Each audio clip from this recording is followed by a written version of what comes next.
Start yelling at everybody.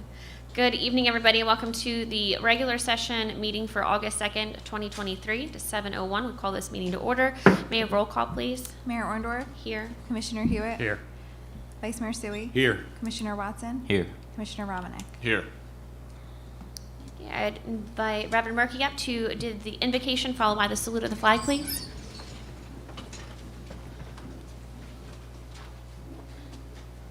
Let us pray. Thank you not only for a beautiful day today, but thank you for a city that celebrates community. Last night, what an amazing time we had. I pray that you'll lead us forward as we meet tonight and as we look into the future.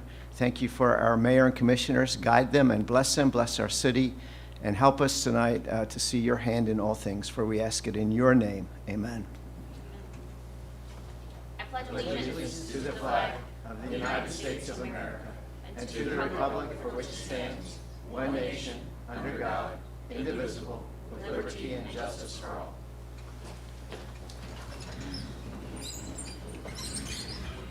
This meeting is being conducted in accordance with the Open Public Meetings Act of 1975, was advertised, posted, and made available to the public as required by statute. The municipal clerk is directed to include a statement in the minutes of this meeting. Madam Clerk, are there any changes to the agenda? Yes, Mayor, just one, and this is per the city attorney. We will need to take action on resolution item 1 prior to the ordinance on second reading item 1, which is amending chapter 30 land use development regulations. And this is per the land use law, I believe. Yes, municipal land use law. Okay. Perfect, thank you. Any presentations this evening? No, Mayor. Thank you. Bills? Make a motion to pay the bills. Second motion. A motion and a second to pay the bills. Any comments? Roll call, please. Commissioner Hewitt. Yes. Vice Mayor Suey. Yes. Commissioner Watson. Yes. Commissioner Romanek. Yes. Mayor Orndorff. Yes. Okay, motion carries. Make a motion to approve and dispense with the reading of the following minutes and to proceed with the regular order of business, June 20th, 2023 work session. Second motion. I have a motion and a second to approve and dispense of the work session, June 20, 2023. Any comments? Roll call, please. Commissioner Hewitt. Yes. Vice Mayor Suey. Yes. Commissioner Watson. Yes. Commissioner Romanek. Yes. Mayor Orndorff. Yes. Okay, motion carries. Okay, public comment on agenda items only. If you have a comment or concerns on the agenda items, please come to the podium, state your name and those comments. Please limit them to 5 minutes.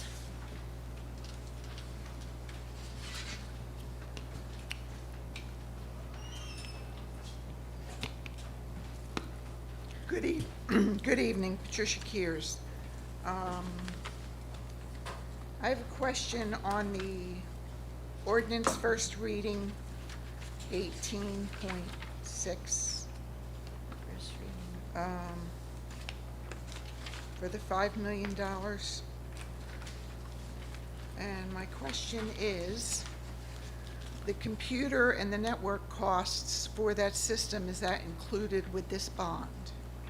Everything should be included with this bond. Okay. Will the old meters in the homes be replaced? Yes, that's the purpose of the bond. Okay, and that will be done by employees coming into homes and replacing them? There's been discussions of moving them all outside in the meter boxes. I'm not sure if a final determination's been made on that yet.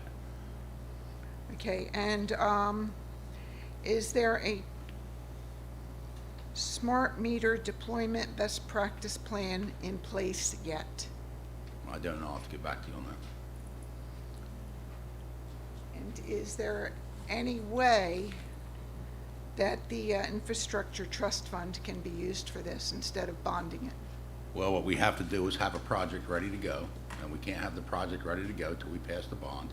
Right now, we'll be issuing notes, so if it does get applied for and approved through the infrastructure trust fund, and obviously we won't get the whole $5 million if we do, so that it's possible, but there's no guarantees.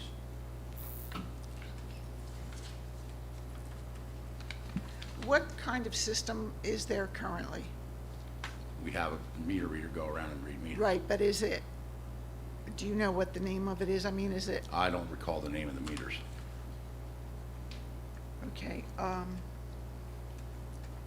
and I understand it's to meter the water more efficiently. Well, we'll be more efficient in that, say you have say you're using too much water, so you may have a leak, so that it would be able to send out an alert for that. Or you're not using any water, which means maybe the meter's not working, it will send out an alert for that. So our meters are old, they're in need of replacement, getting parts is becoming more and more difficult, as you can imagine. So they need to be upgraded anyway. So in addition, the $5 million, the water utility is separate from the rest of the city, pretty much, it's a separate utility. So that money, it's not gonna impact, shouldn't impact the rates, and it certainly won't impact the tax rate, because it's offset by revenues at the water utility. So rates. the rates and the tax rate would It basically won't- be the This same. won't affect the tax affect rate, it I at all. can't predict the future, and it shouldn't affect the water rates. Okay, and then on new business to authorize a special event on public lands, was this previously voted upon? Or is this something altogether, is this a new one? This This- is new, this is. Another event. This is another event. It's happening this August the 27th. Okay. It's the same property, a different group. Same property, but a different group. Different group, yeah. It's a different group? It's a different group. And a different year as well.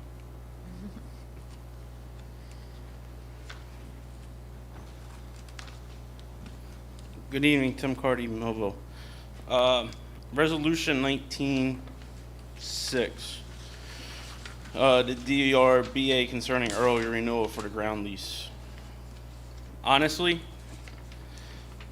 there shouldn't be no issue with them doing an early renewal due to the simple fact they sat here a few months ago and they gave their plan. They're gonna be building buildings out there. They're maintaining it. They're gonna be trying to bring in businesses. The other thing is, I don't see how we can even afford to take that property back from the DRBA, especially with the millions of dollars we're gonna have to pay back for their investments. And not only that, who's gonna maintain it if the city does take it back? We're short-staffed now. I don't see how we're gonna be able to keep up with maintaining an airport that has FAA regulations. And not only that, to repair the runways out there, because the runways at the airport does not take a regular asphalt that you put on roadways. The asphalt is a FAA approved mix, which is more expensive. And the other issue is, how are we gonna pay for it? We're talking millions of dollars for their improvements. And what's our plan once we take it over? Nobody's gonna buy an airport. And like I said, their plans are to bring businesses in. I sat in the same meeting you guys did when they did their presentations. We can't afford this, and there should be no issue why we can't do an early ground lease with them. And while I'm up here, 17.1 ordinance reading on the second for the land use. Did everybody go through this? Did everybody read it? Because there was a couple mistakes in there. The first one was the removal of members. It's still under the old ordinance. It's not under the new ordinance that was passed a few months ago, last year. Also, I believe in the 2017 meetings, the 15-foot for the garages, I believe in that meeting on 2017 when I attended it and spoke against that, I think that was up to 20 foot. My recommendation is to table it until everybody gets a chance to go back through it, because I found 2 errors right there, and I don't know how many more errors are gonna be in that. And it's pretty sad that I'm a resident and I read it all and I picked up errors. So that just proves to me that somebody's not reading it or doing their job as far as checking it with the current ordinances to what's in there. Thank you.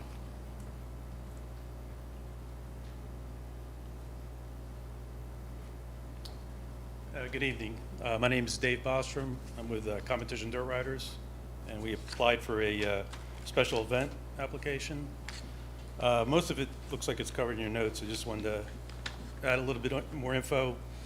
An Enduro is not a race. It's a timekeeping event. The riders have to maintain a set speed average. The area that we are asking to use, another club in the area use that property. Our event is very similar to their event. For this event, we are required to obtain a license from the state police, and we will have the Sheriff's Department and, excuse me, Lawrence Township EMTs on site for any injuries. Thank you. Thank you.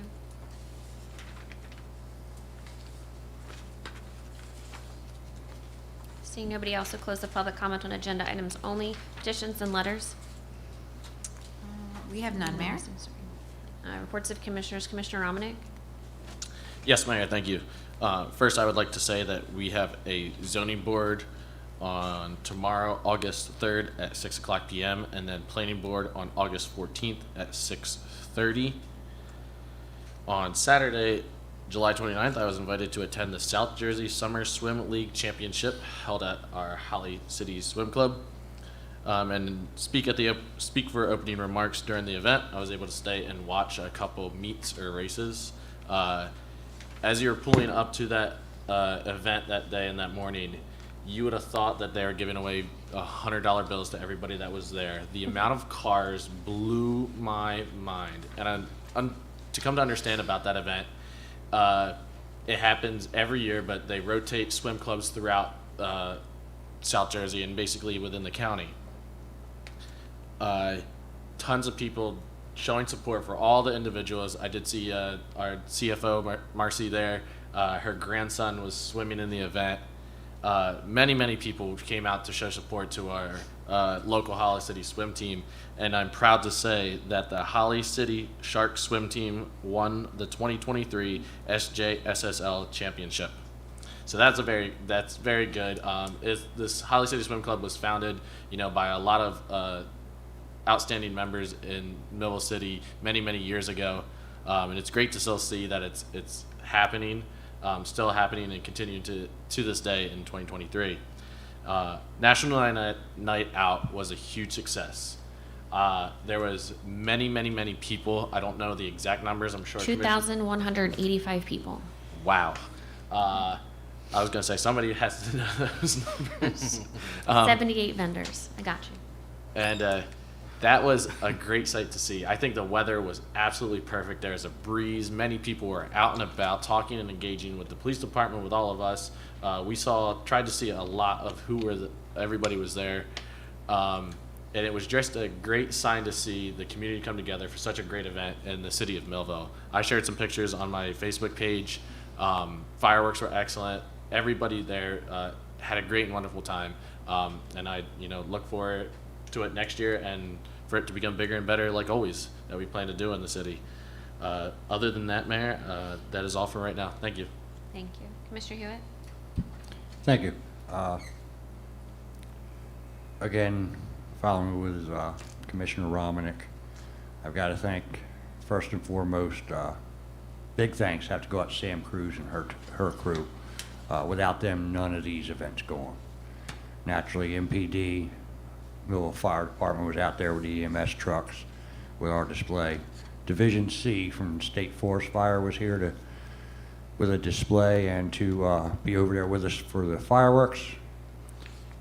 A lot of, can't call them vendors, a lot of people with displays and informational handouts and stuff. I got to say, we probably added 2 rows to last year heading out towards that field. There were people everywhere. Everybody was having a good time. Again, it's growing. It's growing, and I got to put out there, this is not from city funds.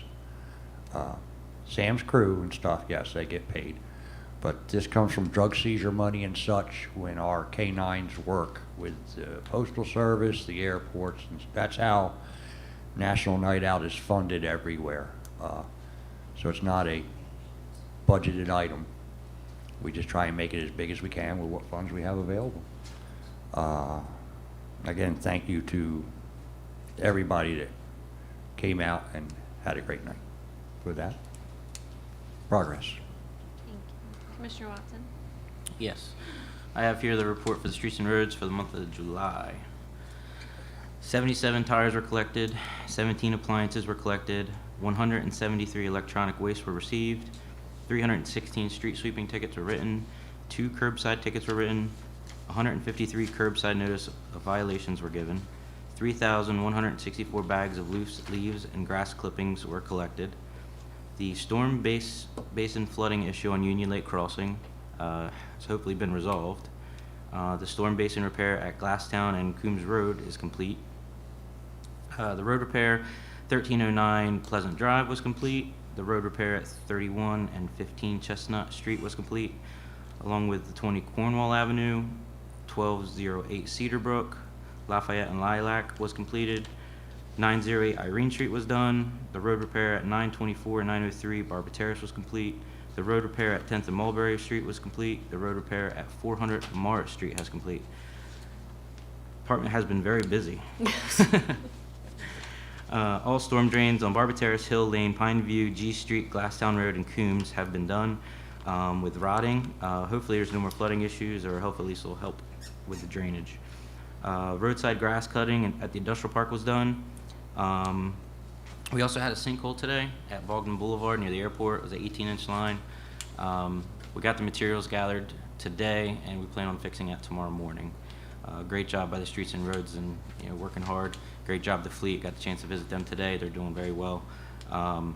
We also have a 4th and D sinkhole, and I believe it's from compaction.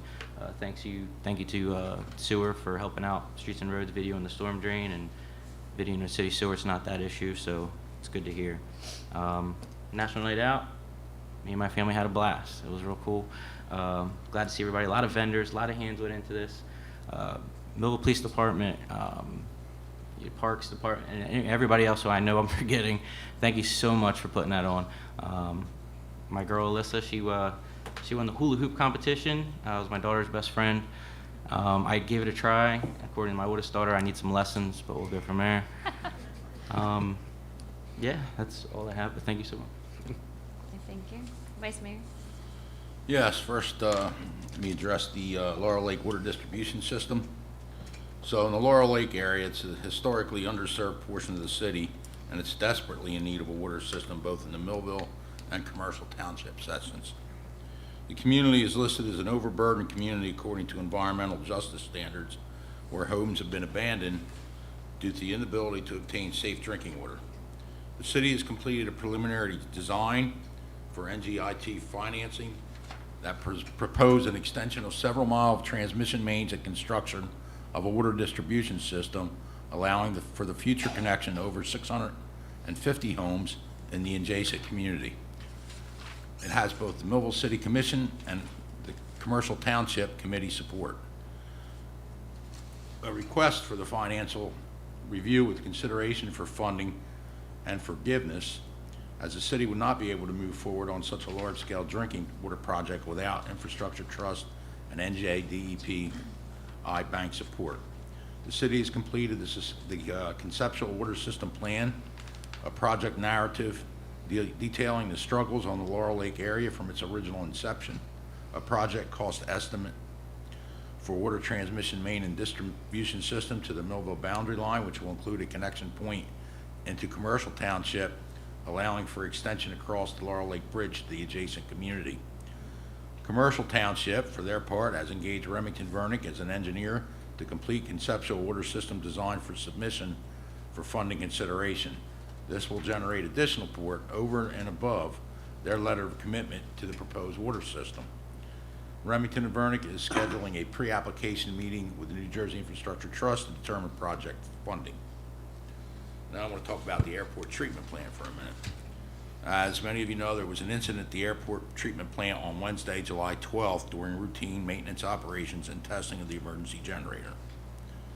The Generac 150 kilowatt, 3-phase, 460 volt emergency backup generator was engulfed with smoke with flames shooting from the enclosure, critically damaging the unit.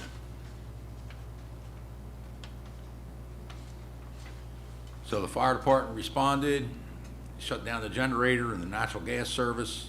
South Jersey Gas locked out the gas service from the system until the local main and service can be inspected and pressure tested to ensure safety and reliability. Reliable Power Equipment, the city's service contractor, inspected the 20-year-old generator set, and it was deemed unrepairable with melted wires, batteries, hose, leaking coolant, and crankcase fluids. An emergency situation was declared and still remains as a critical water treatment plant handles the flow for the 3 main airport wells. If the plant were offline, the resulting insufficient volumes and pressures would not allow for emergency firefighting in the surrounding residential areas and the Millville Municipal Airport. Now keep in mind that Atlantic City Electric generally powers the station and the generator is a backup. But this does constitute a clear and present danger to the health and safety of the welfare of the city of Millville. So we temporarily rented a 150-watt 3-phase generator, and a replacement generator is required ASAP. So today we believe we ordered it, and the cost for the replacement is $58,375. That, as well as the rent for the generator that we're presently using, as well as the installation of the generator, will be turned into the city's insurer for the replacement cost and the temporary emergency generator rental cost. The city's planning on utilizing a local rigging company, Gartens, from Vineland, to accept delivery and set the new unit. So we're well underway to restoring that to where it needs to be. So thank you to Fire Department, Engineering Department, Water Department, and Finance Department for working together to get this stuff done. I could talk about 30 more projects that are on this report. We'll be here all night, so with that progress. Thank you. All right, perfect. All right, so July 22nd, there was Christmas in July on High Street. Myself and my family decided to walk the streets. We did a little bit of shopping. It was nice. It was nice to see everybody out. We did have nice weather. It was a little warm, but got some shopping done. It was nice to see all the different shops that were open, and my kids got to see some of the shops down on High Street and over the village, and it was just a great time to see everybody out. So I do appreciate everybody coming out and just being a part of the city events that we offer. I know Sam and Brooke are so busy making sure that we have things to do in the city, and there's always something going on. So always, be on the lookout for events and stuff. As we said, National Night Out was an amazing event last night. I just want to shout out to all the people who sponsored the event. We had a lot of people come out and set up tents and, who are in the community to give out information. Well, we also had sponsors that helped make that event possible, not just with the money that, we get from the police department, from, the drug money, the seized money and all that. But we had Ocean First Bank, ShopRite, Millville Walmart, Dollar General, Utz, Millville Municipal Alliance Committee, Penske, National Highway Products, Millville Church of the Nazarene, CM Williams, Minson Storins, and Masonic Lodge. And many thanks to all the employees in Millville that were out there yesterday. It was, again, a great event. I just want to thank my commissioners for trying to do the hula hoop dance. I think the kids got a kick out of that the most, just being, we're just people and we can have fun too. So I think they got a kick out of that, and you should have been in the potato sack race too. That would have been comical too. But a great event. Upcoming events that we have 2 more weeks of Play Streets. It takes place on Wednesdays from 10 a.m. to 2 p.m. on Pine Street from between 2nd and 3rd Street. I know they just had a successful day today, not as hot as a few weeks ago, which is nice for the kids to come out and play. Our next the 4th Friday will take place on August 25th at Buck Park from 5 to 8. There's tons of vendors and music and treats for everybody. It's a family event, so please come out and stop out for that at the park. The next big event that will take place on Saturday, August 26th, we are going to have a Holly City Fest. High Street will be shut down from Main to Broad Street from 11 a.m. to 3 p.m. We have a lot of exciting free activities like face painting, henna tattoos, obstacle courses, and of course music. You don't want to forget the music. And there'll be a variety of vendors. If you would like to be a vendor, please reach out to the Millville Recreation Department. I know they are still taking registration for that as well. Some other events that I just wanted to let other people know about. It's not necessarily on our website, but Mike Trout is playing at Phillies. So we have a Millville night happening. Millville night at Phillies. So Monday, August 28th, the 6:40 game. That's the Levoy night. Levoy has tickets that are for purchase. I believe they're $26 just for the ticket. Cindy, you could probably tell me the bus ticket and fee altogether. You can get the, I think it's $25 if you want the Correct. And 26 for, Because they're arranging bus transportation. correct, But the ticket for just the game is 26. 26, okay. And if you, Considered a fundraiser. it's a fundraiser, portion of that is going back to the Levoy. If you can't go Monday, there's always Tuesday, the 29th, and Wednesday, the 30th, if you want to go out, support Millville and support Mike Trout. We went last year, it was a great time. We also got really lucky with the weather too. And coming up in September, we do have the car show as well. That's Saturday, September 16th on High Street. Last year we had a lot of cars. Hopefully we'll have just the same, if not more. So if you got a fancy antique car or something you want to show off, go ahead and register with that for the Chamber of Commerce. I think that is all I have for this evening, so we will move on. I think we are going to go under ordinances under the second reading, but you're going to, Right, we'll go to Okay. the resolution on item 1 okay. first. Okay, so we're gonna start with the resolution in compliance with NJSA 40:55D-62A of the municipal land use law that is in the best interest of the city and its residents to expand the new AE zone to include the adjacent 1,000 acres, notwithstanding the recommendations of the Millville Planning Board. Move the motion on resolution item number 1. Second motion. I have a motion and a second on resolution item number 1. Any comments? I don't know if you want Yeah, to explain I anything. can Mr. comment. The 1,000 acres in question is within, 600 acres is within the triangle that's formed by Dividing Creek Road, Silver Run Road, and Buck Shootem. And then I think the remainder of the acreage is on the other side of Buck Shootem. Under the 2017 land use element that was adopted by the planning board, the 600, all of that would be farm, under a new zone called farmland production, which is actually a combination of land conservation and agricultural. The problem with that is that since the land use element was adopted, that 600 acre parcel has been approved to be a mega solar power production facility by the planning board. So it's not going to be open space anyway. So I think that what the ordinance is doing is recognizing the fact that this is land that's contiguous to the Hurley Industrial Park and the airport. All the infrastructure is there, and it makes sense that that also be in an industrial zone, the airport enterprise zone, and in fact, it already is being used for something other than open space, no matter what we do. Thanks, Brock. Or Mr. Russell, sorry. Roll call, please. Okay.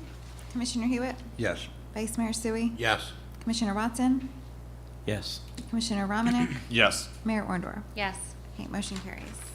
I'm going to go back to, Yep. Okay, so we're going back to the ordinances on second reading, which is item number 1. Item 1, an ordinance amending the City of Millville Code, Chapter 30, Land Use and Development Regulations in order to implement the new land use element of the master plan adopted by the Millville Planning Board by resolution number 4-2017 PB on February 14th, 2017. Move the ordinance in the second reading, item number 1. Second motion. Go ahead. Good.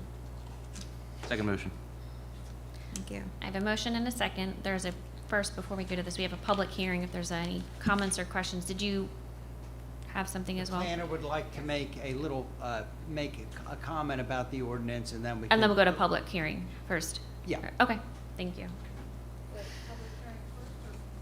No, you're gonna go first. Barbara, you can, yeah, thank you. Thank you. Good evening. I'm Barbara Feglia, the city's planner, and I'd like to provide a history of the proposed zoning amendments. On February 14th, 2017, a land use element of the master plan was adopted by the Millville Planning Board.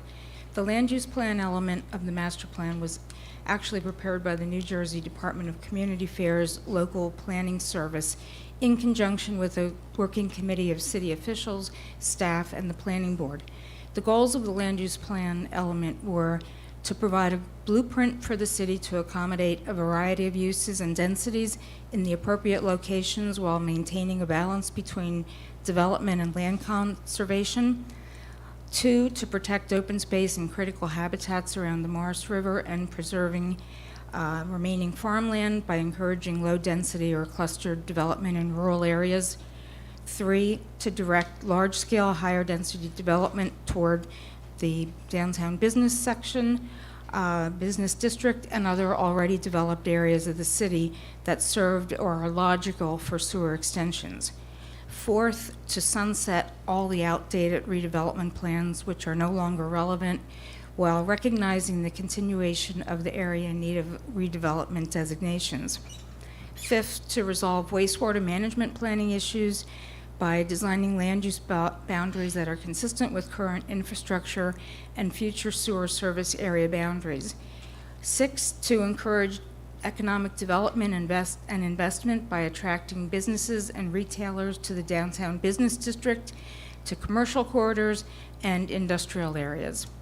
7th, to utilize data to create land use categories and boundaries that avoid potential conflicts. 8th, to reduce the number of land use categories to simplify districts and limit overlay zones. 9th, to present a clear purpose, intent, and vision for each land use category. And finally, 10th, to establish a user-friendly land use regulation to reduce the need for recurring variances and code violations.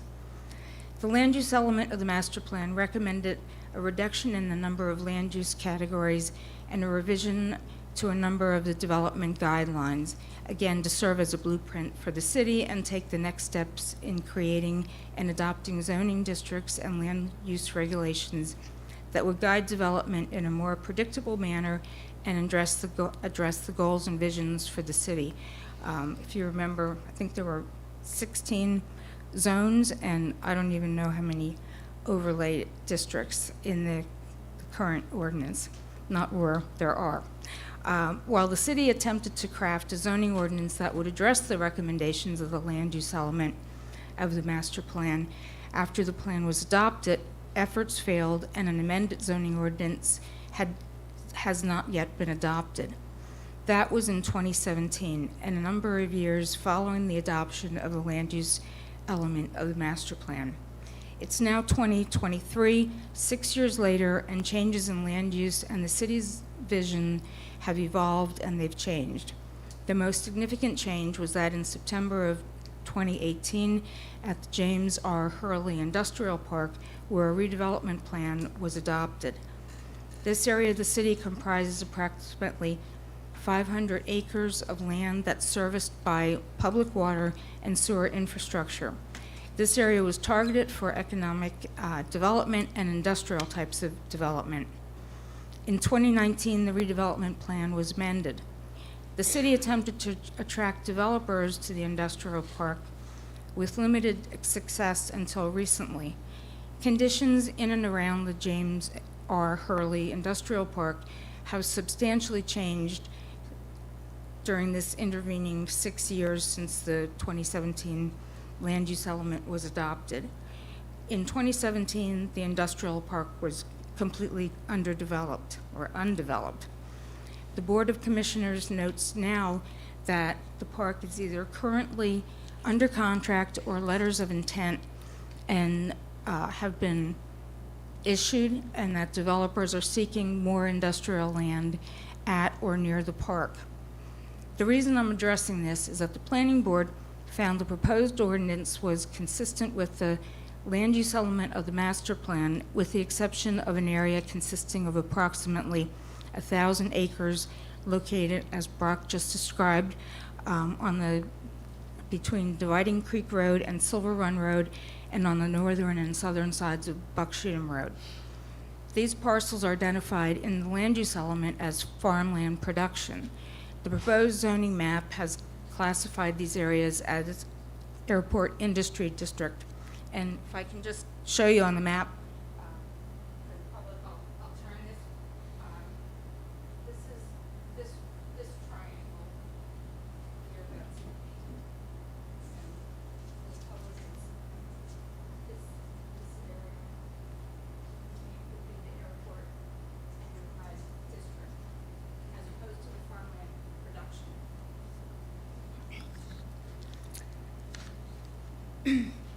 The municipal land use law states that the governing body has the power to adopt or amend zoning ordinances relating to the nature and extent of land use and building structures. An adopted or amended ordinance shall be adopted after the planning board has adopted the land use plan element and a housing plan element of the master plan. And all provisions of that zoning ordinance amendments or revisions shall be substantially consistent with the land use plan element and the housing plan element, or designed to effectuate such plan elements. The AE zone is intended to support the Millville Airport as well as for manufacturing, assembly, office, technology, warehousing, and distribution facilities. The 2017 land use element further recommended that these areas should continue to be permitted, and if expansion is necessary, zoning policy should be permissive and supportive. The 2017 land use element further, quote, recommends expanding economic opportunities by promoting existing uses and permitting new types of businesses and land uses focused in industrial centers. Due to the lack of available acreage for developers seeking to come to the city to develop and to provide ratables, this area that I just showed is proposed for farmland production, airport enterprise as opposed to farmland production. In addition, in 2020, the city adopted a utility scale principal use solar energy facilities ordinance, and this triangular piece of land was approved for a large-scale solar farm, so it could not be used for farmland production uses had the zoning ordinance been amended between 2017 and 2020. In my capacity as city planner, I find that for all the above reasons, it is reasonable and appropriate to include the aforesaid 1,000 acres in the new AE zoning district. And while arguably, try to say that just once, arguably, the 1,000 acres is not consistent with the exact boundaries that were delineated in 2017, but it is reasonable and appropriate to include the 1,000 acres in the new AE zoning district because the designation of the area as AE is designed to effectuate the land use element. And I guess now the public, unless you have questions on this. Yes, any questions? No. Okay. Thank you, Barbara. So there is a public hearing on this ordinance. If anybody in the public has questions, concerns, please come to the podium. State those questions or concerns.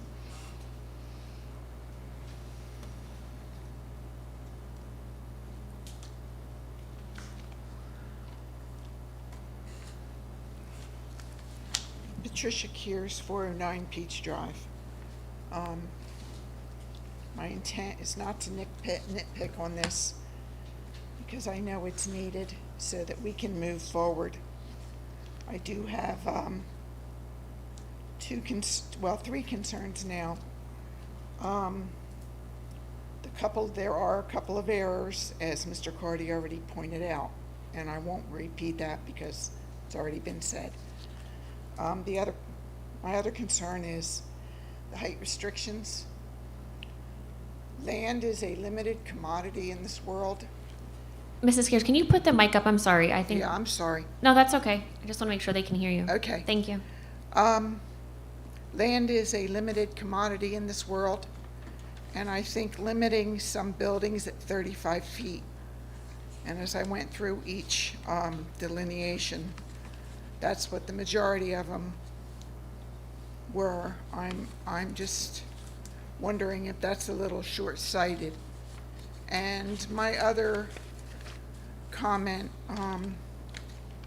that I feel is short-sighted, and I've said this before, is the cannabis retailer and cannabis delivery service are specifically designated as uses not permitted in any zoning district located in the city of Millville. I think that's short-sighted. I think it limits us, and I think it's just going to be further kicking the can down the road. We're not just talking tax revenue, but we're talking businesses And that's it.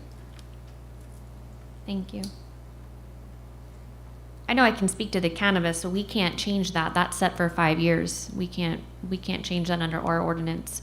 If the next commission wants to come in and change that, that's on them, but I believe so. Well, I think you could change it, but the question is, do you want to change it? From my understanding, we can't change that within a certain amount of time after we made the resolution to approve what license we were going to allow. That was done under the last commission.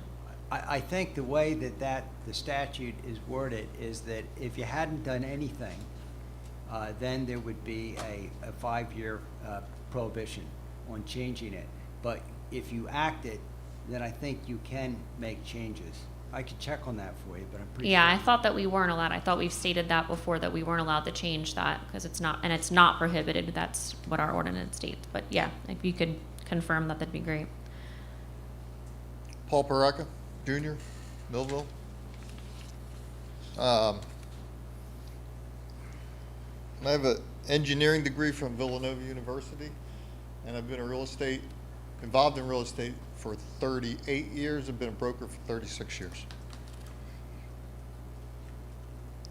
I read through the ordinance also, and there's several mistakes. In fact, there's some contradictory language between the charts that tell you what size lots you're allowed to have and the wording that tells you what size lots should be there. So that's going to cause a problem right away with the planning board, the zoning officer, and everybody else. Didn't pick up on all the mistakes that Mr. Cardy found, but I was looking more at the charts and the different zones than all of the regulation and rules that went with it, but I'm sure there's other mistakes in it. The solar plant, since you're talking about that was supposed to be in the zone over here, is an inherently beneficial project that can go in any zone. So it doesn't have to be zoned for it. And besides that, they haven't been able to get their permits yet. They were at the planning board for the last meeting, and they asked for extensions on their permits, and the planning board denied them. So now it's up in the air as to whether it would even go there. The difference between industrial and solar is that solar doesn't cover the ground so that the water can get into it. There's no asphalt. All the water will run off. If you make this farmland, which is productive farmland now, into an industrial zone, it has no water and sewer. The water and sewer is across the street. It doesn't extend to any of these areas. It's now in active farm production, and it is also part of the watershed for the wild and scenic Morris River. It's used by the ospreys and the eagles and every other bird of prey as part of their feeding area. Doesn't make for a very good industrial area also because truck traffic will have to come through town, or is more likely to come through town if it's located here, to get to Route 55 to get into this. My property over here was zoned for years as airport enterprise, or whatever the previous airport enterprise zone was called, and now it's changed to farmland. Makes no sense. It's all wooded, there's no farming going on there, and the soil is horrific for farming. It's sandy, it's all trees, can't be cleared for farming, and it'll never be used as farming as long as I own it, because I'll never clear it. So to take land that for years has been zoned airport industry that has water and sewer access. So I control this piece in the front, and I own this piece here, and I own pieces that come out to Falcon Road. This was all airport industry before. Made sense. It was in the flight path, so you wouldn't want to have a lot of houses there with a lot of people living in them all the time.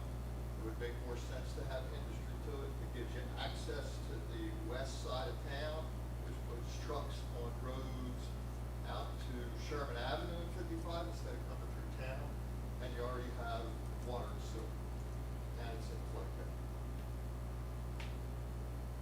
I don't know why you would change something that's never going to be farmed and take away land that is currently being farmed with better soil.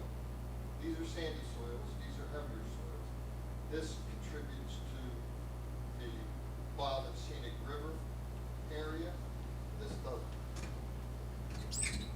They're planning eventually to get an access road from 55 Sherman Avenue to wrap into Buck Shooter.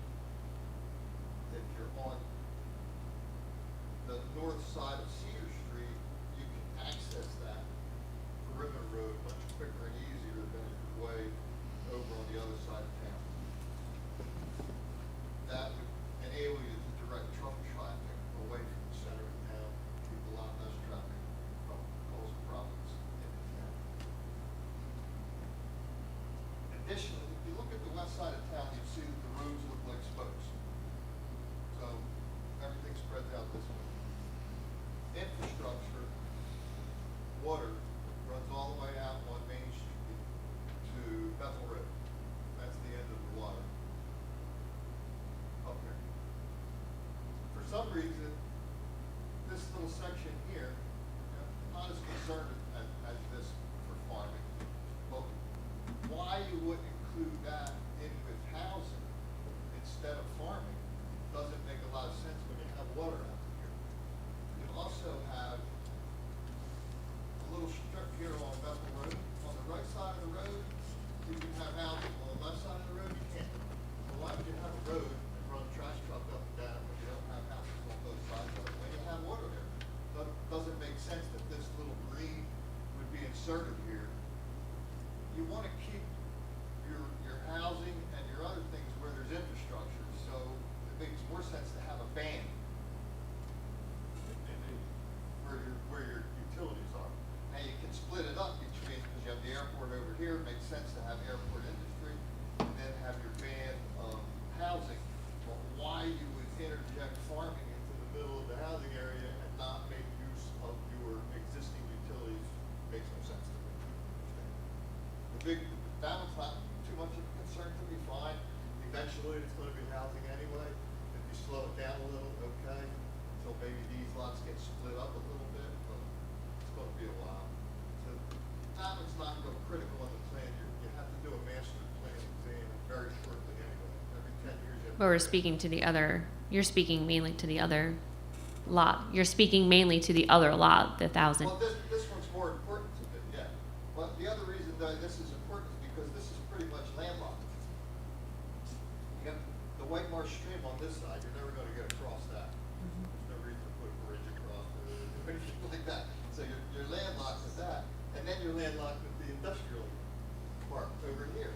So it makes a whole lot of sense, like Bogdan Boulevard could come through here and come out to Halton Road, and that opens up the west side of town for the trucking and everything else throughout that west side of town. And it's been that way for, I don't know how many years since the last time they redrew the master plan, it's been airport industry. So all of a sudden it's changed. Why this piece would get changed, I have no idea. It makes absolutely no sense whatsoever. And any kind of planning or looking at the future to see what's going on, you would never do it there. You would do it, keep it over here. It would make sense. One of the reasons you haven't been able to fill your industrial parks is because you don't have a labor force. One of the reasons you don't have a labor force is because you don't have any housing. So much has changed in the 7 years since this plan never made it through. And it never made it through because it wasn't any good. Now, 7 years later, it's worse. And you're gonna pass it. And you're gonna, the change in the ordinance, the written part, is not real bad. I mean, I would have done some things differently. I think 1 acre lots make more sense than 2 acre lots. Nobody wants to cut their grass for 2 acres, riding around on 2 acres cutting grass. You can't farm it. You can't do much with it. 1 acre gives you plenty of space to get a garage on, cut your grass, and take care of whatever other things you want to store. 5 acre lots don't make any sense because they're not farms. Should be 6 acres because you have to have 5 acres under cultivation to have a farm. And you have a homestead on it, and you lose that other acre. So 6 acres and 1 acre. 2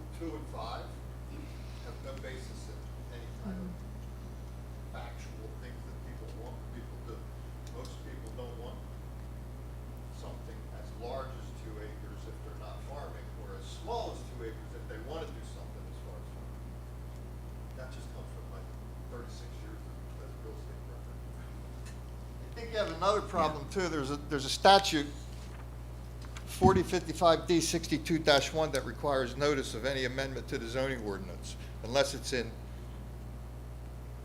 let me find where it is. I'm getting old, I gotta put my glasses on.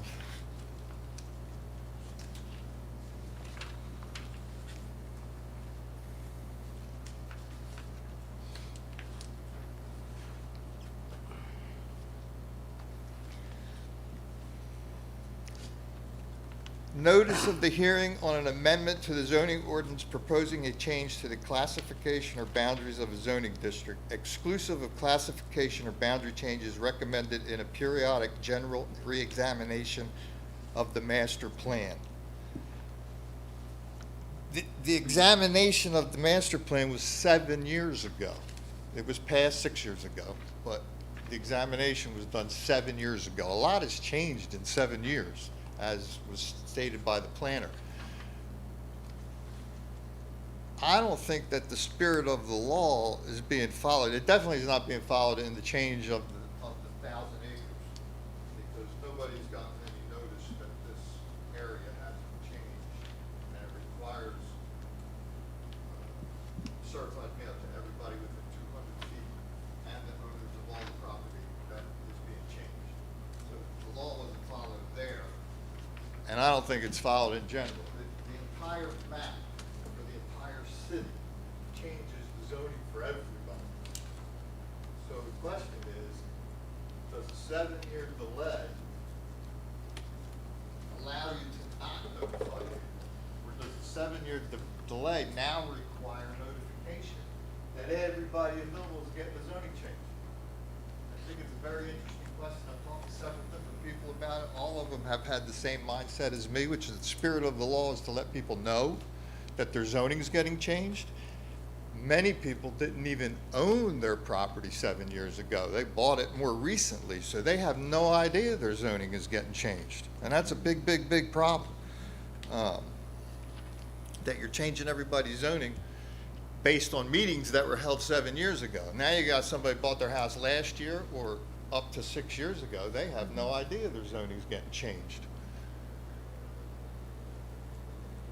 That would require sending certified letters to everybody in Millville. Barbara, can you speak to what Mr. Pareka is speaking, or Brock, can you? Let me, there's a case, Gallo, and I think I spoke to you about this on the phone the other day when you called me to complain about the ordinance. But you didn't give me the Well, it is, and it states, as long as the ordinance is being done as a result of the plan reexamination. In this case, it was an entirely new land use element. And by the way, you made a comment earlier where you said that that the property that you own, that was suddenly changed. It wasn't suddenly changed. That map was drawn back in 2017. There were public hearings then. LPS from the Department of Community Affairs drew those lines.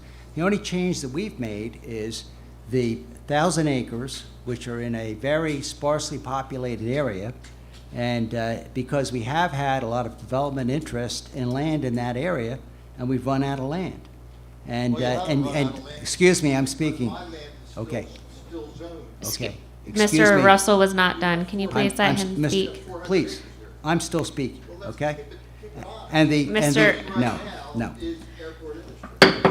Excuse Are you me. done? Can you please let solicitor finish? Thank you. Are you done?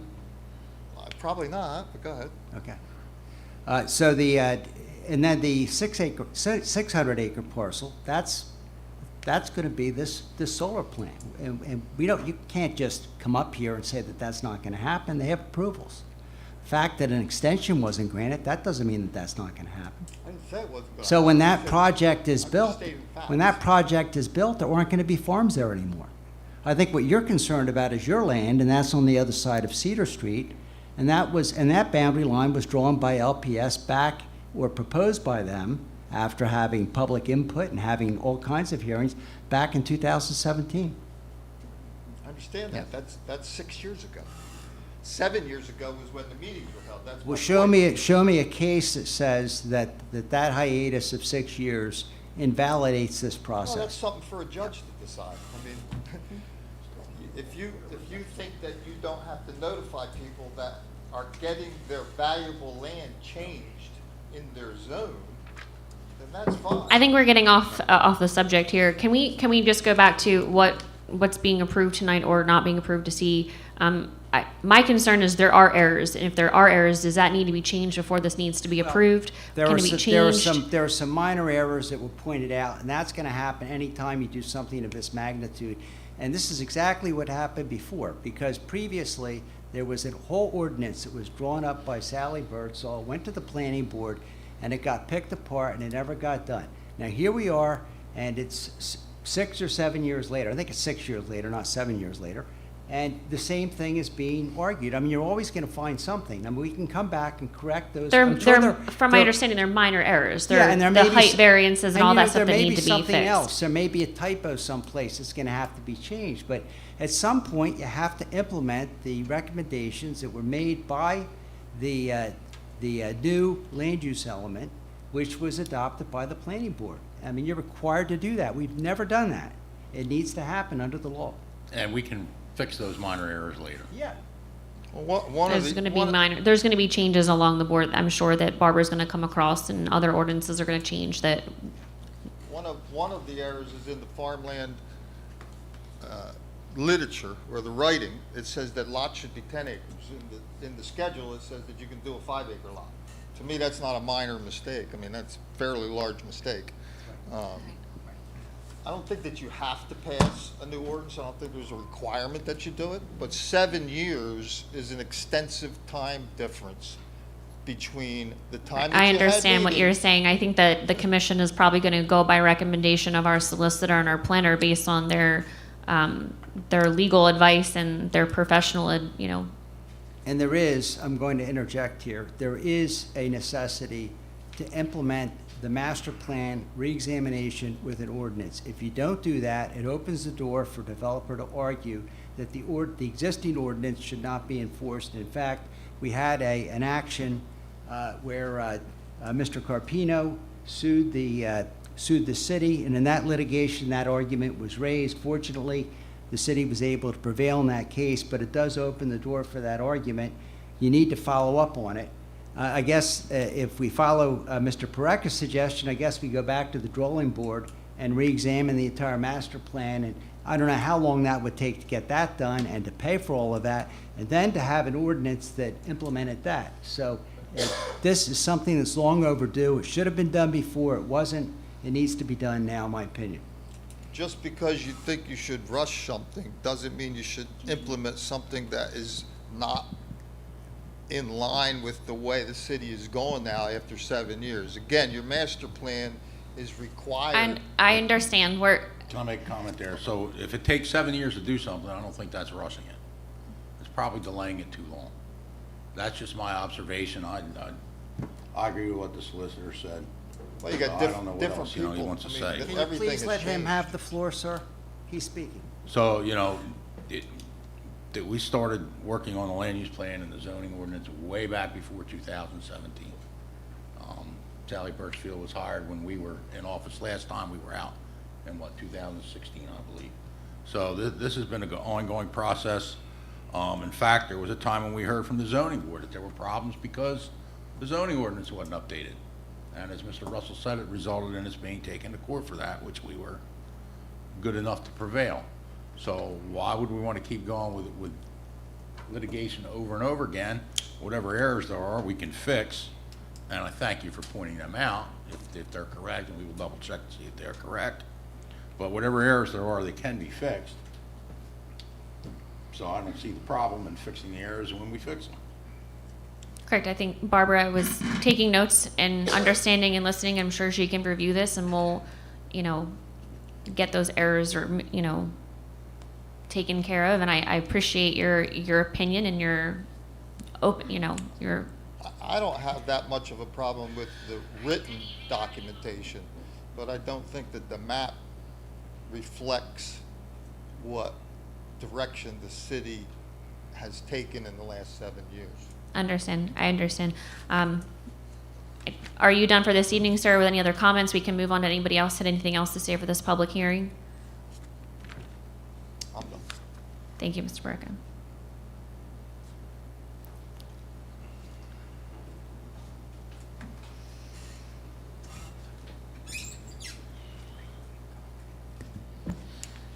Tim Cardy, Millville. Mr. Pareca brought up a good point about ospreys. Before you approve anything that's going near a watershed or any water, and if there's ospreys in the area, you better check with the DEP, because construction can't go on during March to October. There can be no noise, no heavy machinery or nothing. I know for a fact I'm on a project right now where it's been shut down for 3 years during that time frame, and it's within 1,000 feet.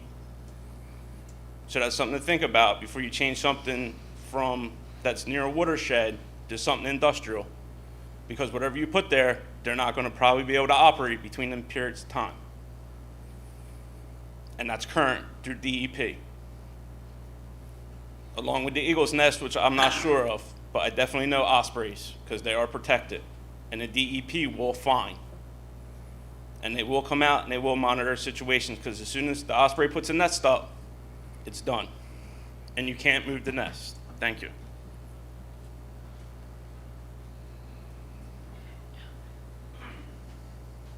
May I?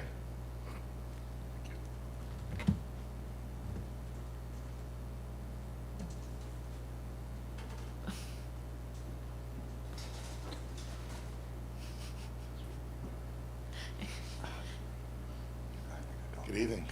Good evening. It's been a while since I've been here.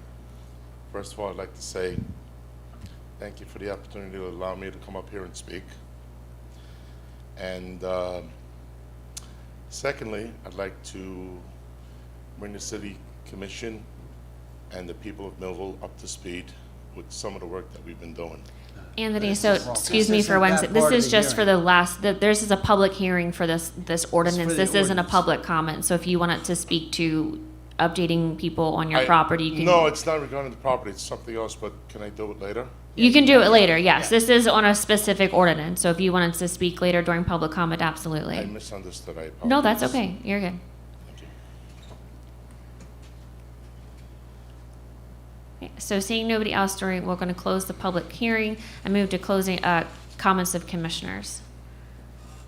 Any, do you want to go down the line? I don't know who wants to. Yes. As I sit here, I can look back at what Mr. Cardy talked about. I was involved in these meetings. I guess we've had a refresher moment here. He refers to garages, to setbacks. There's a lot of existing homes in this town that, I'm going to give an example. I'm involved with one now out off of Rick Avenue, that if I want to have a camper there, I can't without a variance, because the lots are too small over in that development. I think also, Mr. Cardy, that may be what you're referring to also. It was the height also. And the height restrictions also, Mrs. Kears brought that up, because that was discussed back then also. Yeah, you're right, things got to go up, because they can't go out anymore, because we're running out. Everybody's coming south because there's no ground. We realize that too, the developers are coming this way because there's no ground, so things are going up. My question to the commissioners, to the solicitor, the planner, what I just spoke about is that now going to trigger a lot more variance requests to the zoning board with the approval of this new land use map? Is it going to make it harder for residents to do what they now can do without having to come to the zoning board? If there's an error in that there was an amendment to the existing ordinance that unintentionally was not captured in this particular document, and I don't think there was an intention to change those particular restrictions, and that would simply be a housekeeping measure of having a corrected, amended ordinance that we would be able to vote on. And I would imagine the city would restrain from enforcing the ordinance because it was an error. So to answer your question, I would say no. Yeah, because like I say, I can now, in the past 6 months, I can put myself right in the situation that Mr. Cardy brought up, even though my land now has plenty of room. The wildlife, I can understand that, along the river, along with what Mr. Prekka said, along with Mr. Cardy just brought up. I don't know what can be done there, but I understand what they said. Garages, land use, building heights, pot sales and such, I'm not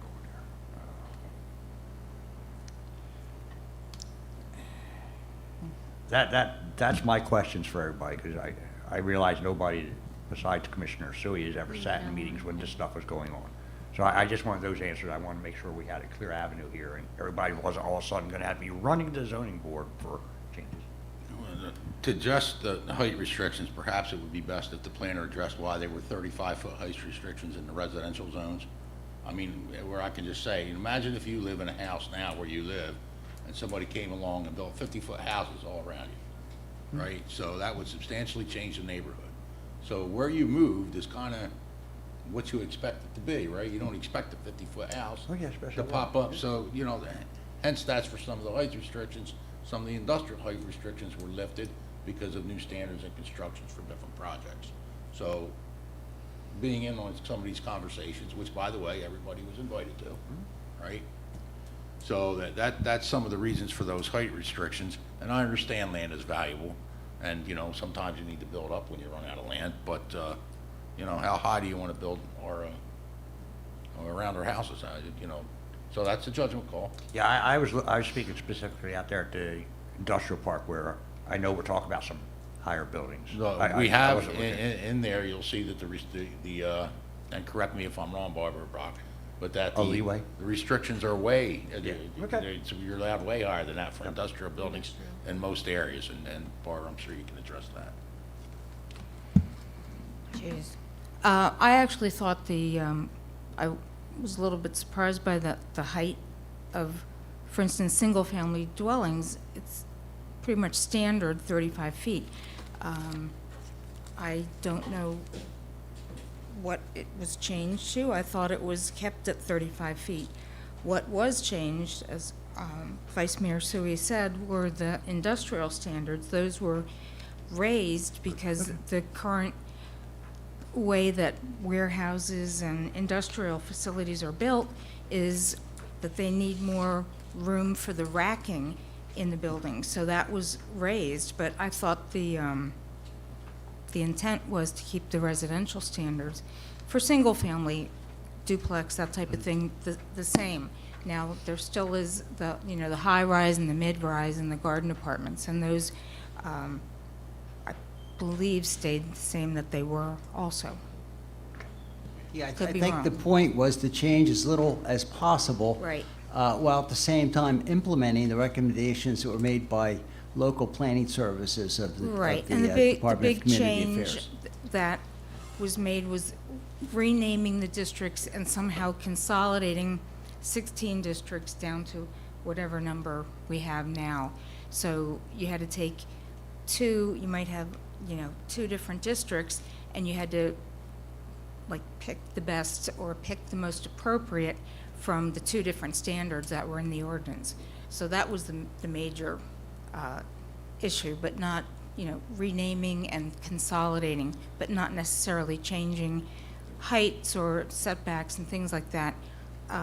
Industrial, that was raised, made higher. And that's really, I was not clear. Industrial, yes, that's what I was referring to. We got to Right. go up instead of out. Right, because Housing, I understand everyone's that. building more than 35, 40 feet. That's just not, no one's going to build that these days. It doesn't make sense. Thank you, Barbara. Commissioners, do you have any? Yeah, I guess I'll give it a shot. Yell at me if I get in trouble, I guess. Please, Brock. I'm not a professional when it comes to this stuff. And, I'll be honest with you, I didn't read all of it, especially when it comes to the zoning planning board, because it's like almost reading another language. It's a lot into it, but the city of Millville has a lot of professionals that work very hard on this to put this together for us. And we consult them, we listen to them, and that's what we go by. I'm anybody that knows me, they know I'm a pretty simple person. I don't like development. I really don't. I don't like the abatements and all this stuff on unused land. I don't like that idea. I would rather use it on areas that's already built on and buildings that aren't being used. That should have tax abatements. Yeah, that's my own thought. But you get in a situation like this and you're listening to your professionals, and I mean, obviously residents don't want tax increases, so we have to come up with plans on how to generate ratables. And that's when it comes into opening up properties that allow us to do that. And I know it's very frustrating and mistakes are made. It's okay. We'll get to it. We'll correct it. And we have a dedicated team to do that. And I'm confident in them, and I hope the residents of Millville can be confident in our decision, to move forward with something like this. To what took 6-7 years to put together. Let's move forward. Let's correct the issues, and let's move on a little bit. That's just my take on it. Like I said, I'm not a professional. Nobody has to go by what I have to say, but that's just my own opinion. I'd rather have the woods. I'd rather be in a tree stand and out in the water with nobody around me, but sometimes that's not what's best for the city. Thank you. Thank you, Commissioner. Do you have anything else to say? I think everybody said everything. I appreciate Barbara going over. This has been a project and a half for you, I know, and it's a lot. And I know there's errors, and I know we will fix them. Brock, you made a good point. Vice Mayor, it's been 6 years. I think let's move on. Let's implement this, and make the changes as we need to go along. And that's really all we can do. So I appreciate everybody's input tonight. And Barbara and Solicitor, thank you for helping us and answering all of our questions. I think we can go to a roll call now. I'm just going to make one more comment on that. Okay. Just so everyone knows, we did buy and pay for the recodification of the city code a couple years ago, and General Code, our codification company, is waiting for this, so that we'll have 2 volumes of our city code, one for land use, one for everything else. And in that, we have a whole legal team up at, Rochester, New York, that, we paid for this service for their legal analysts to go through and find anything, they're going to scrutinize it, and they're going to come back with a lot of, anything they find. So just, to rest assured that they're going to come up with any errors they find for duplicity and, contradictions that they find. Thank you. I guess my only last thing, really quick, I do apologize, and I know Mr. Brecker said this. Barbara, was there supposed to be a 200-foot notice that was to be sent out? Do we know if that is that should have been done, or was that done previously? No, the notices, all the statutory notices were sent done. out. Okay, that's all I needed to know. Notice isn't required to individual landowners if it's pursuant to a reexamination or a amendment of the master plan. Okay, thank you. I just wanted to clarify. Thank you. Roll call, please. Commissioner Hewitt? Yes. Vice Mayor Sui? Yes. Commissioner Watson? Yes. Commissioner Romanek? Yes. Mayor Wendorf? Yes. Okay, motion carries. Item 2 is an ordinance authorizing amendment to motor vehicle and traffic regulations, Municipal Code, Article 10, Schedule 21, to add parking reserved for handicapped persons at 305 South 5th Street. Make motion? Second motion. I have a motion second on ordinance of the second reading, item number 2. There's a public hearing. If anybody has any questions, concerns, please come to the podium. Seeing nobody, we'll close the public hearing to comments of commissioners. Roll call, please. Commissioner Hewitt? Yes. Vice Mayor Sui? Yes. Commissioner Watson? Yes. Commissioner Romanek? Yes. Mayor Wendorf? Yes. Motion carries. Ordinance is under the first reading, please. Okay, the first item is an ordinance amending Millville City Code, Chapter 11, Bureau of Permits and Inspections, so as to add new Article 15, state mandated lead paint inspections. Move the ordinance on the first reading, item number 1. Second motion. I have a motion and second on ordinances on the first reading, item number 1. Any comments?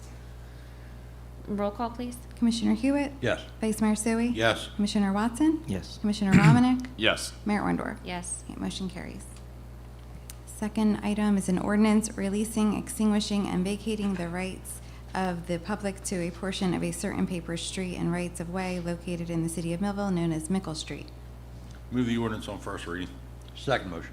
Motion and second on item number 2. Any comments? Roll call, please. Commissioner Hewitt? Yes. Vice Mayor Sui? Yes. Commissioner Watson? Yes. Commissioner Romanek? Yes. Mayor Wendorf? Yes. Okay, motion carries. Excuse me. Item 3 is an ordinance releasing property located at 311 North 5th Street, Millville, New Jersey, from affordable housing deed restrictions. Move the ordinance on first reading on item number 3. Second motion. A motion second on item number 3. Any comments? Roll call, please. Commissioner Hewitt? Yes.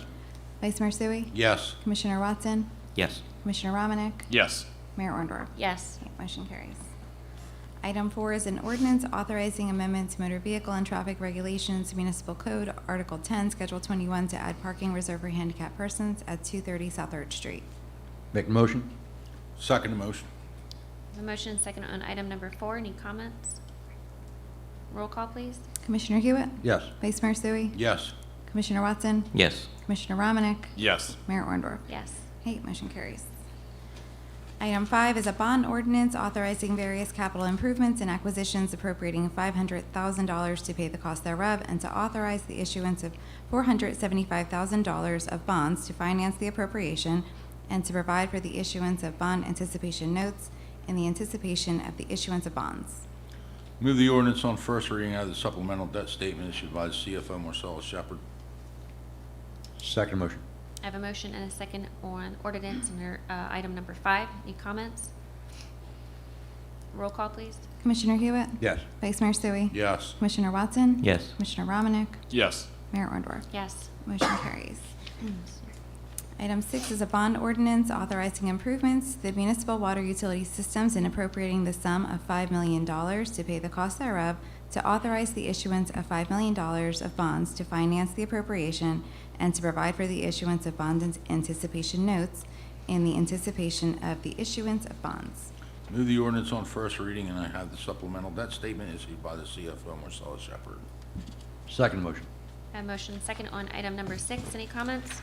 Just to reiterate what we talked about earlier that Ms. Gears brought up, is for replacement of our water meters. Thank you. Roll call, please.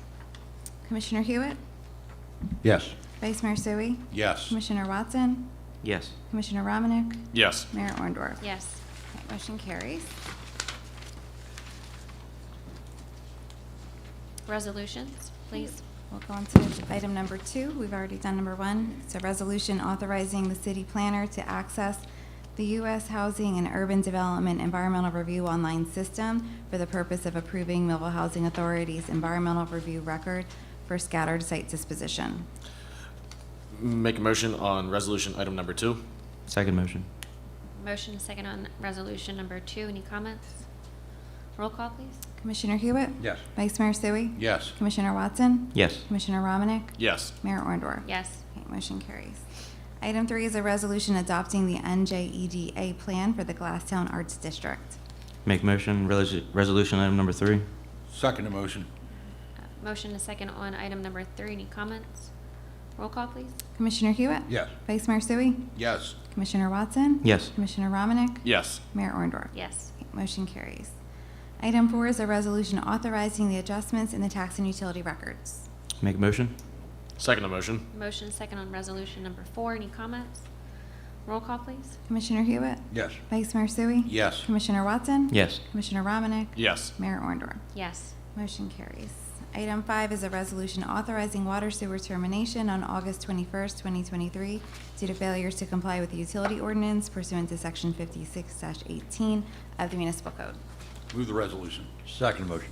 A motion second on item number 5. Any comments? Roll call, please. Commissioner Hewitt? Yes. Vice Mayor Sui?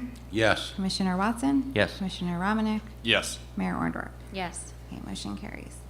And item 6 is a resolution responding to the request from DRBA concerning early renewal of ground lease for the Millville Municipal Airport. Move the resolution. Second motion? Motion second on item number 6. Any comments? Yes.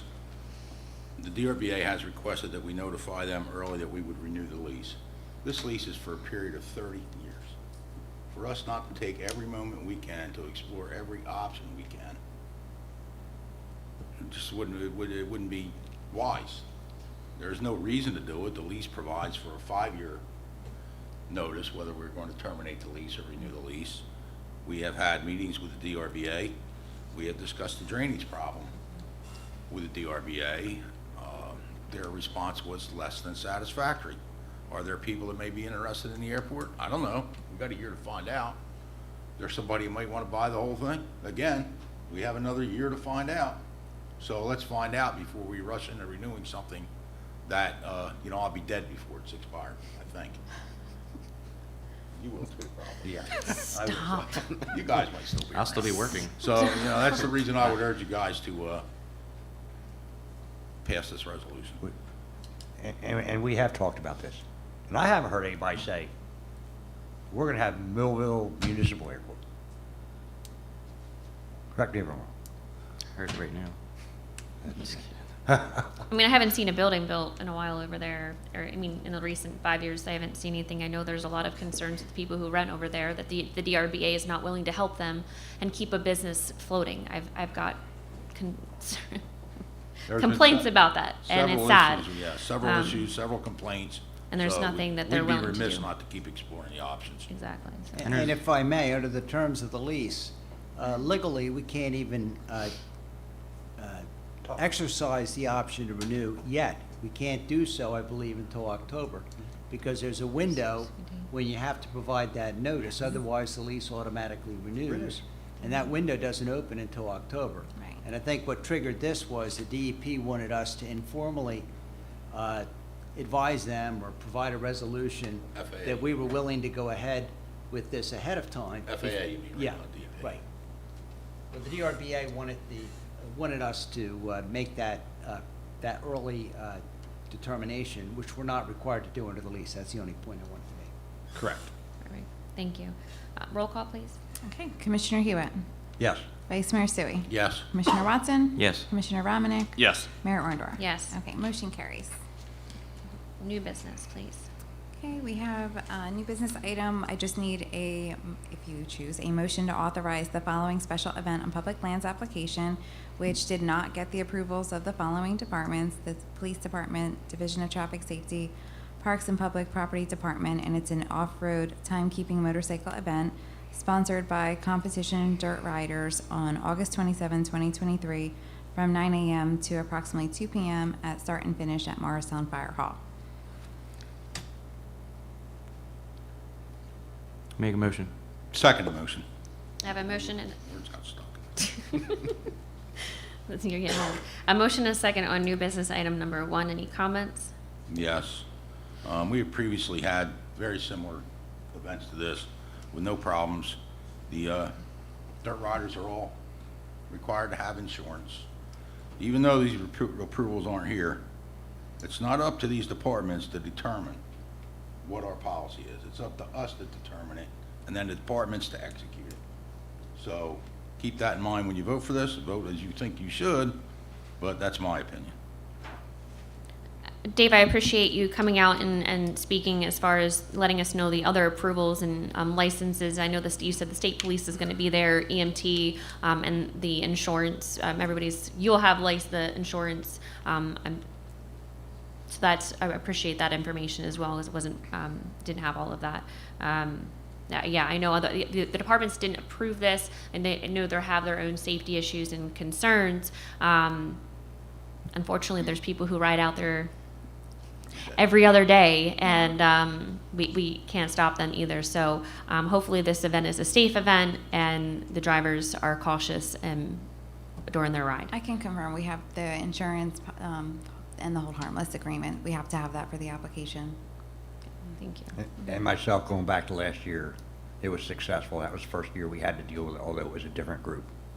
And so Yeah, there was no I'll issues. vote after that. accordingly. If we don't want these riders, in our streets, where can we have them to ride? If they're doing it the right way, they're asking for permission, they're asking for our help to give the people that enjoy this hobby a good time. So that's all I got to add to it.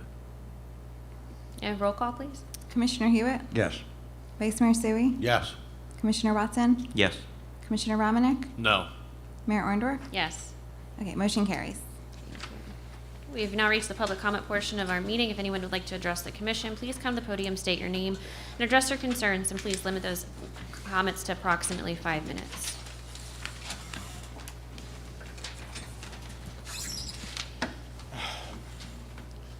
Good evening, everybody. Thank you for allowing me the opportunity to come up here and speak to you tonight. First of all, I'd like to start off with some good news. I'm proud to say that we're in the final steps of a promise that we made to the city a couple of years ago. Within the next 2 weeks, we're gonna have a piece of equipment delivered.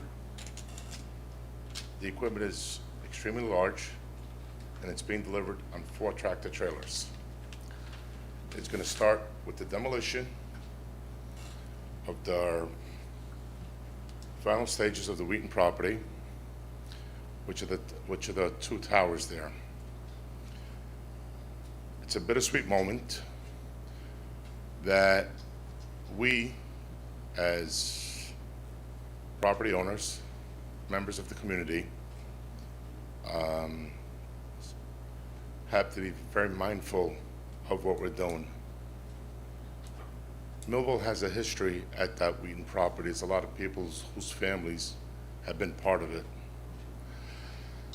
At the same time, unfortunately, not because of any doing of ours, we just inherited it, the property was allowed to go into disrepair. So the city commission is very well aware of the costs involved of demoing that site. As you know, we have all the authorities there. Bless you. We have all the authorities there making certain that it's done correctly. And as soon as we have the final approval, that piece of equipment is going to be en route to be delivered at 200 G Street. With that being said, the city will be notified of the demolition of the 2 towers that are there. That's important because, as you can see, as you're driving along the street, what street is that? Second Street. Second. Second Street. As you're driving along Second Street, you'll see that it's actually falling apart and it's in extreme disrepair. So I'd like to also add that we've taken no public money. All of this was self-financed. We paid for it. And we paid all our taxes on time. At no time have we been a burden or tried to be a burden, except for me personally, to the city. So hopefully this is the beginning of what's to come. So as part of the new construction costs, we will include some sort of phase of a remembrance of what was there, to respect and pay homage to the people that worked at that site, but also to the innovation of the future that's about to come. So that's the update on that property, and that's the only, and I haven't been here, but I thought that was one bit of news that everybody should be made aware of. Can for the record, you just state your name? Is Anthony that- DeSantis. Thank I you. apologize. I know who you are, but just for the record, thank you. Thank you.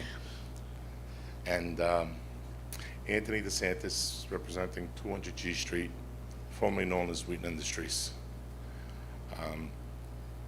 And the other thing I'd like to mention while I'm here is that I don't think there's a lot of people who talk about Millville and what they'd like to see about Millville, but I don't see a lot of people putting up money, at least a significant amount of money. I came from New York. We've made new roots in this area, and we're here to support it. We've proven our commitment day in and day out. It's been a battle, and we're not walking away. Today, I noticed it was pointed out to me, a Facebook presentation about a building, a restaurant in the downtown area. I believe it's right behind us or across the street. And they want to put a community center there. Mr. DeSantis, I'm gonna. It's 5 minutes, so I don't know if Brock, if you want to stop, and I don't. Well, He's at 5 minutes, and I. The other problem is that there's a judicial hearing that this body has to deliberate on in a couple of weeks. Yeah. And if we let you speak about it, then everyone else is gonna wanna come in. May I just add one minute? Well, it's probably better that you didn't, because we really can't consider anything other than what's in the record which Correct. is There's a no other- transcript of a hearing that happened in December. Allow me just a little, I have a question. So, allow me, a question for the council. So, obviously, many of us have access to Facebook, and we all see it, and we see several of these posts, and it's become a public forum. This has also become a public forum. So I guess he could post it on Facebook if he wanted, but I don't see why he can't state it. I mean, we're going to be subject to reading what we read. We will be subject to seeing what we see, regardless of if it's here or on my telephone when I pull up whatever website or whatever. So I mean, I understand what you're saying. It shouldn't cloud our judgment.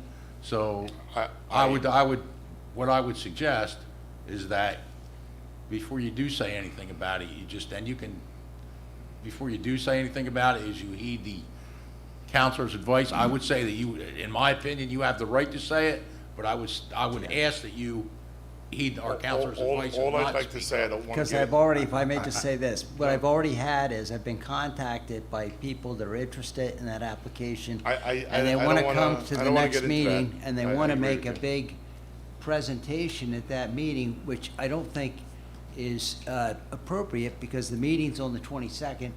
It's open to the public, but the public comment already occurred on December 1st. That's how those things are handled. There's a transcript made of all the testimony of the applicant and the objectors and all of the lawyers, and we're going to have to make a decision based on what's in that transcript. So people can't put new evidence in or make arguments other than through their attorneys. Otherwise, it becomes a three-ring circus. That's my only concern. And if I may, you are our attorney. We depend on you. There are people here that have rode this appeal process before we were commissioners. That'd be you and I, Kirk. You can say who it was. Mr. DeSantis, you'll dilute the situation. It's already been in the courts and everything else. Whichever way you dilute it, it would be wrong, I believe. May I? You I'm have gonna the defer to right our speak, solicitor. so, it's up to you. I'm not going to comment on what's going on. I don't want to be involved in the politics end of it. My name was mentioned, along as one of my associates. And all I'd like to state for the record is that our name and reputation is of the utmost importance to us. And if anyone here, if they have a proposal that makes sense and they present it to us, we don't mind supporting it. But if there's a proposal that doesn't make any sense to us because they're involving us, we'd like to know it, we'd like to see the financials, and we'd like to see where we either can help or just stay away from it, because we don't want to be part of anything that's not productive to the city. With that being said, I'd like to thank everybody for their time tonight. I'd like to thank you for the progress that you've brought to the city. It's absolutely amazing the changes that's happened in the last couple of years. I've been here for 7 years now, and I don't think we've ever made such progress here. So the streets look cleaner, High Street is safer. So thank you. Thank you. Thank you, Anthony. Thank you, Mr. DeSantis.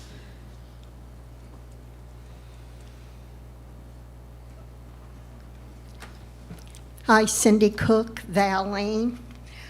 First of all, I would like to extend my condolences to the entire state of New Jersey, the family, and those that were directly working with our Lieutenant Governor, who passed away suddenly yesterday. She was a trendsetter, and while you might not have agreed with her politics, you have to admire the service she did to the state of New Jersey. Okay, second of all, to clarify, Mayor, Thank you. Levoy tickets for August 28th game are $26 for the tickets only. The combination ticket It's including the game and the bus is $55. You can purchase them by contacting the Levoy or going to the office on Tuesday and Saturday, 10 to 6 p.m., or while a show is in process there. The seats are located in section 414 and 415 location. The bus will pick up at the Levoy at approximately 5 o'clock. The return home time to leave the stadium is approximately 9:45, with an approximate arrival back to the Levoy is at 9:45. And again, that is a fundraiser for the Levoy Theater. And Jeff Trout, Mike's father, has told us that indeed Mike will be in action. Now I want to make a comment about homeless situation in New Jersey. In 2022, there were estimated 10,448 homeless people on the night of the point-in-time survey. This number has increased 20% since 2017. The majority of people experiencing homelessness are single adults, 62%, followed by families with children, 28%. The number one cause of homelessness is poverty. That is followed by lack of affordable housing and mental illness. That in turn, a lot of the mental illness is how then the drug addiction begins and the alcoholism begins, because they start self-medicating. Homelessness is not just a statistic, it's a human tragedy. People who are homeless are more likely to suffer from health problems, mental illness, and addiction. They are also more likely to be the victims of crime.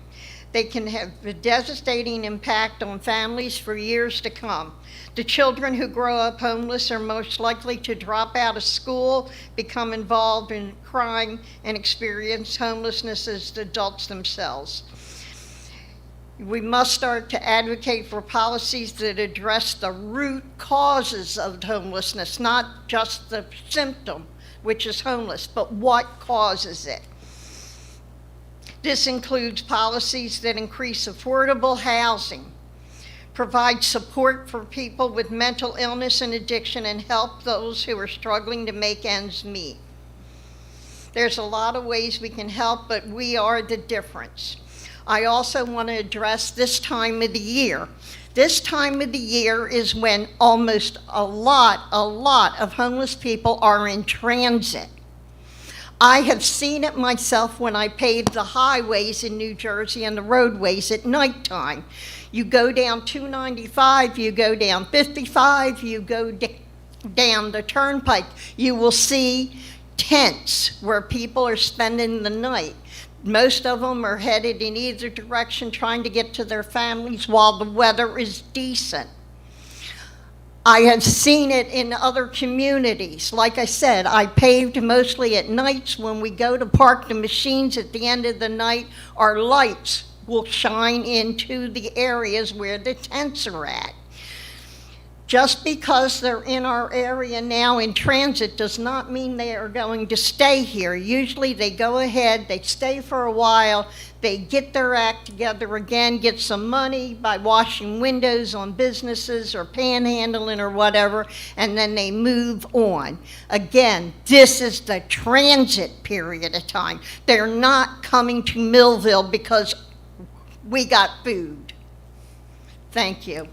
Thank you, Cindy. Before I forget, I want to also say Wheaton's. I volunteer at Wheaton's. The month of August is free to go into Wheaton Village. Now's the time to go. August 16th, they will be open late till 8 p.m. There's all kinds of activities for families, for kids, for friends. August 20th will be the fire muster. This will have all kinds of antique fire trucks from all over the area at Wheaton. So if you know somebody that's interested or a child that's interested in looking at the fire trucks, now's the time to go. Cindy, appreciate the updates. Thank you so much.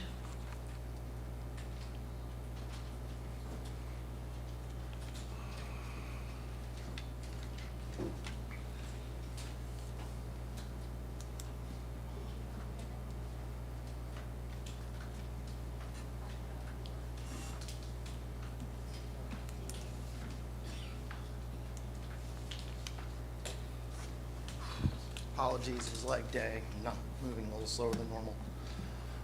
Greg Kears, Millville, New Jersey.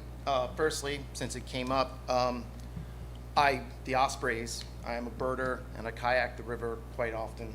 Anyone that looks at my Facebook page has probably seen the videos, or my Instagram, really. And I know that there's at least 6 ospreys between Silver Lake and the farm that was preserved, I can't remember, and 2 bald eagles. Bertram's, that's it, and 2 bald eagles. So just so you guys know. And there's also actually an osprey right by White Marsh Creek, right by Rick Avenue School. That popped up on an eBird. But anyway, that's not why I'm here.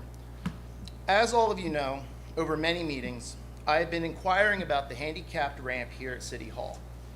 As all of you also know, I have been assured time and time again there was a plan. It was ready to go, and it was only hindered by a funding source.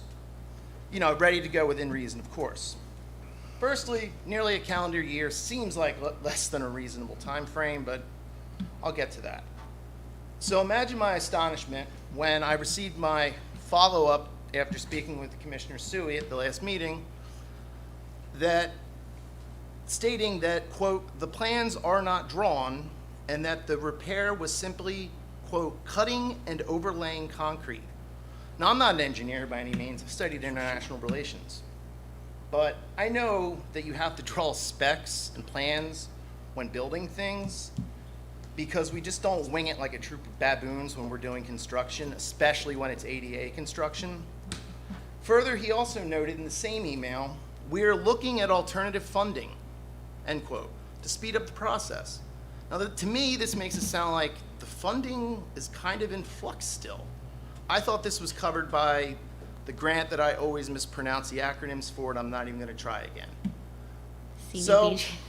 Yeah, that one.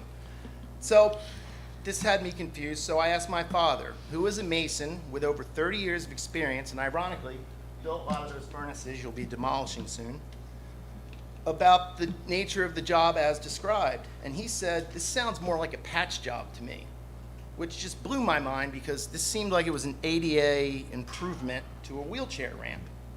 Now, I don't know about you guys or anyone that's watching, but when I hear falsehood on falsehood stacked up meeting after meeting like some Perturabin maze, I cannot help but infer what's behind it.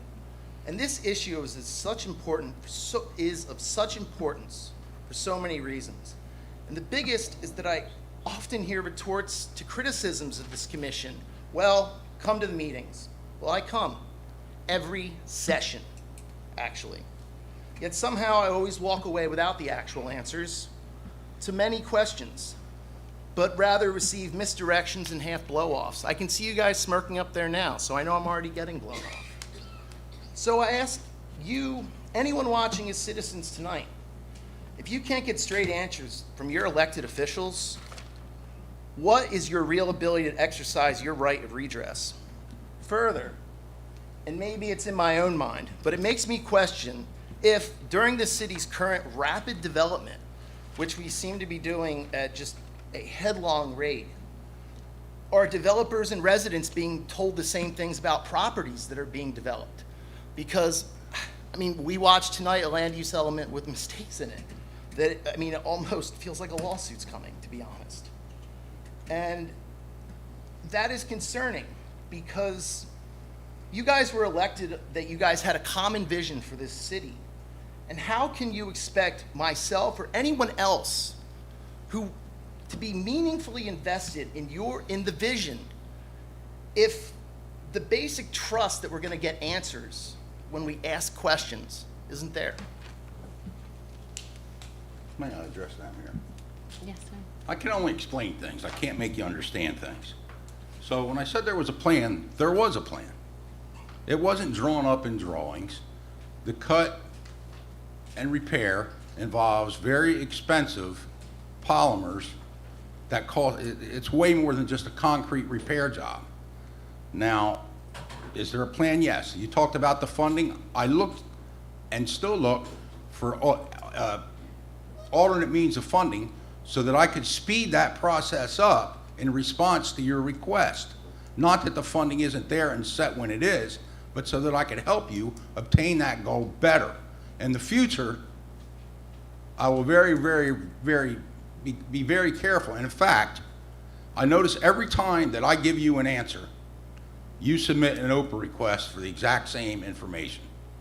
That OPA request entails email searches, which incur a great expense to the city. It then incurs the clerk going through and finding other correspondence, other plans, whatever. Then it goes to the attorney for possible redaction. So if you simply don't trust my answers, if you simply want to check on them every time, I get it if you want to check once in a while, then do me a favor so that I don't waste my time doing research that then gets redone by other people. Just submit your OPA request. To say that I told you something false is in itself a lie. I did not. What I told you was the truth. Now, maybe you didn't understand it all, and you certainly could have emailed me and asked me to explain that before coming here and accusing me of lying to you, because that is not what I did. Thank you. I didn't say lie.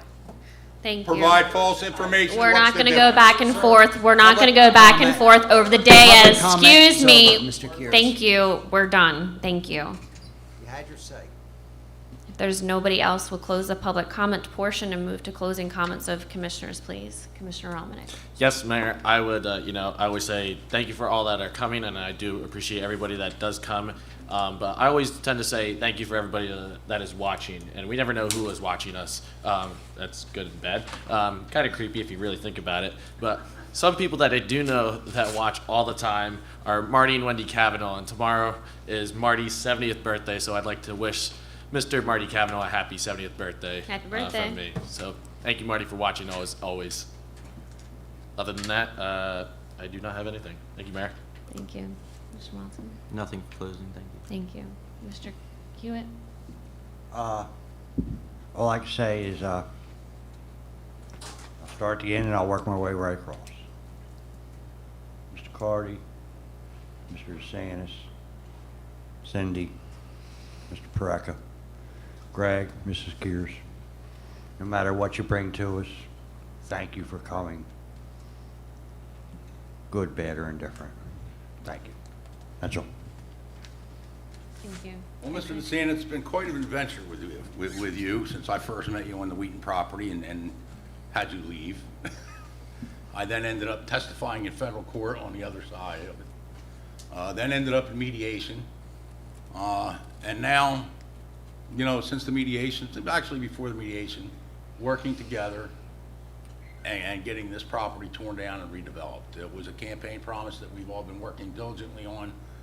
I know you've been through several struggles, many which you probably shouldn't have had to go through. I realize the expense involved.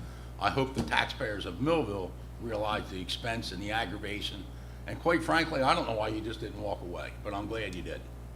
So I look forward to the future development. I look forward to your investment of just the demolition in the amount of millions of dollars. And that's without any construction cost. So I'm grateful you're doing it. And to me, I can't even believe it's being done, even though I see it and look at it almost every day. So for that, thank you. Progress. Thank you. I'm gonna tag along right off of that, Mr. DeSantis. I want to thank just the fact that you want to remember that property and memorialize that for the many families and generations that have come from that property of Wheaton's and have many memories. So I'm sure the community itself, appreciates that, and that you're just not demolishing it and doing as you will with it. So thank you for that. I'm just going to end with a letter that I received from Make-A-Wish, New Jersey. I'm not going to read the whole thing. But Haley is a 17-year-old girl from Cumberland County, New Jersey. That is right here, and I'm going to cry because I didn't really read this yet, but who was diagnosed with cancer last year. Despite her difficult treatments and extended hospital stays, Haley's spirited and resilient nature helps her to persevere through her challenges. Haley loves going out to eat with her family, practicing her swing with her friends at Topgolf. I should meet this girl because I would love her. She likes playing baseball, kickball, outside. She also loves reading and watching movies. Her favorite book is it ends with, let's read this right. It ends Wish Us by Colleen Hoover. Her favorite movie is Twilight. Her favorite color is lilac. She likes playing with her family dog.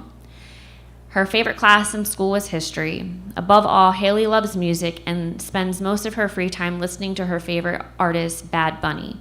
I will say that I am a young mom, and my kid's probably going to laugh and make fun of me because I have no clue who that artist is. It was not a surprise when our wish granting team visited Haley and asked her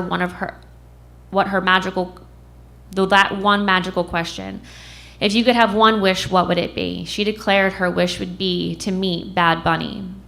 Haley explained during her treatment, Bad Bunny's upbeat music kept her spirit high, and that was the biggest part of her healing process.